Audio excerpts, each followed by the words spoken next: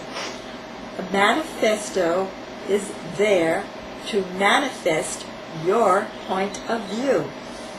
Think of it that way. Now, for contrast, online there's the Hacker's Manifesto. It's listed under Higher Learning at http://www.xs4all.nl/10rd/. Well, would you want to look up something called Higher Learning under the Hacker's Manifesto? Does that sound incongruous to you? Well, the manifesto is at the site, and it's dedicated to, of all people, hackers who still believe in the old hacker code. Higher Learning provides text on the art of hacking. Would you want to go to that site? Perhaps out of curiosity. Maybe it's not even up there anymore by the time the speech has been made and viewed. That's just an example. You should really try the positive sites. To learn the ethics of hacking, you download Hacker's Manifesto, Hacker's Ethics, and the Ethics of True Hacker Articles. Well, you really don't need to look at that site, but I just needed to tell you that things like that exist on the internet. So manifestos can be the way you manifest your point of view on any subject. Don't waste your time on negatives that may never see the light of the media. Instead, focus on positive change for the environment or for anything around you that you care to emphasize. And that way you can contact the media and have some type of credibility established. And perhaps you may even get published, or you can self-publish with a printer or a print-on-demand publisher. There's another manifesto called the Cyborg Manifesto. And you can read there excerpts from one of the philosopher Donna Haraway's major works. And the Cyborg Manifesto is or was at http://www.ucet.ufl.edu/tilde-brugg, spelled BRUGG/cyborg, CYBORG 2.html, or look it up at Cyborg Manifesto online with your search engine. And read the excerpts from Donna Haraway's major works. Now it's time to write your own manifesto. Let's start. What do? Well, first thing you do is think of how you're going to sell your manifesto after you write it. Just daydream a little bit how you're going to sell that manifesto. Would you sell it as a pamphlet, as a booklet, as a brochure, as a book, as a small novel? No, let's Think a little bit. Would you sell it overseas? Mail order? Think. Well, you might put it on a CD-ROM. Other people's manifestos can be put on a CD-ROM and marketed by you also.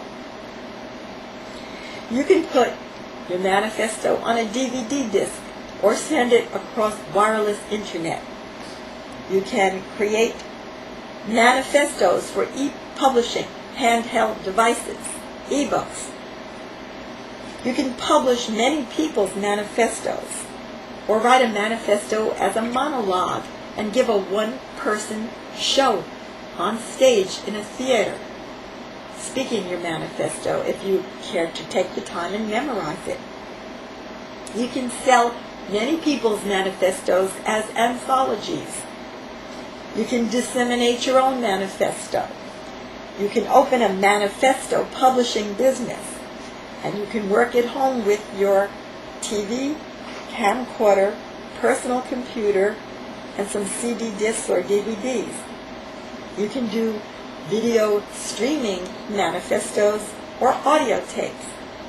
You can use desktop publishing software and create print media manifestos or syndicate your manifestos to the press by putting them into a series, and by this serialization create 2,000, 1,500, or 400-word articles.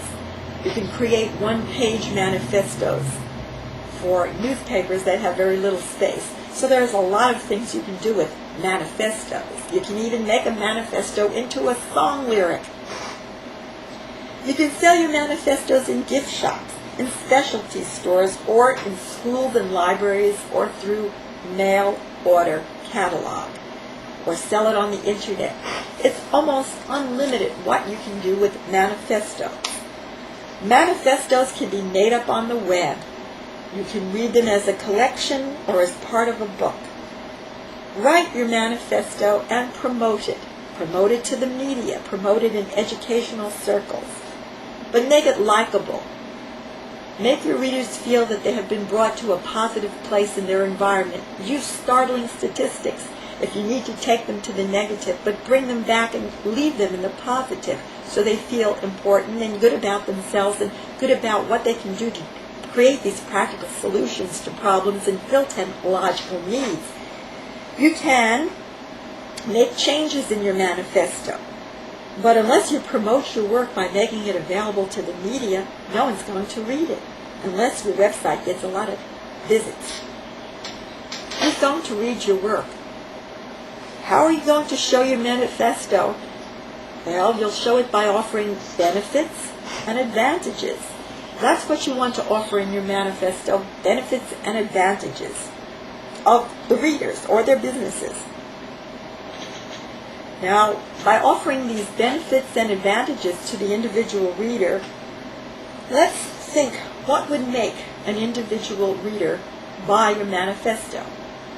What's in it for him? What's his payoff? So before you write your manifesto or your essay, find out what payoff the reader will have, what benefits, what advantages. Will it give the reader more rapport with people? Will it give the reader power over understanding nature? Will it seek to repair and restore? Will it solve by using practical problems? Will it fill a technological or other need? How does a manifesto work? What type of changes are in there? Are they practical changes? And show step by step how you can tweak up your system if you're talking about technology and computers, or actually make these changes that you suggest. So provide always these practical solutions to problems, and also provide the way to provide results, because that's the whole idea, is create something that gets results. Prove your credibility and trust in your manifesto by having many people back you up, whose backing up has trust and credibility also, at least in the eyes of the media. So prove your credibility, your visibility, and your responsibility most of all. Know what you're talking about. Know your subject inside and out. Set up your statements with factual, timely information, and use information by experts if you're not an expert yet yourself. Use feedback. Always use feedback and get those signatures if you're going outside of this course with your manifesto to make it marketable. It takes a thinker to write a manifesto. It takes a feeler to speak the manifesto. When the two combine, you have something powerful. You have manifesto gains. You need compassion and empathy in your manifesto. What's most emphasized is don't make yourself small by pulling people down to bring yourself up. It will be seen through. You need that empathy and compassion to walk a mile in another person's shoes, to get the other side's view, because you can't write a persuasive manifesto without taking the other person's side and seeing the other person's side's point of view that's going to differ from your beliefs, or your factual information, or your solutions. Give the audience what they want from your writing and philosophy. Teach people to make changes from where these people stand right now. Show them how your point of view reflects the agreements of many, many people for the changes that you seek. Manifesto writing is journalism, and journalism is show business.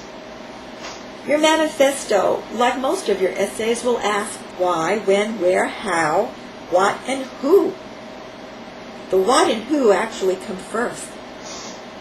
So it's why, when, where, how, what, and who. The why is to be asked also. The why should be asked in your mind before you start to write. Why? What? Where? How? Who? When? To expand, start manifesto writing support groups. You can start them online with these chat groups that are offered, or the emailing groups.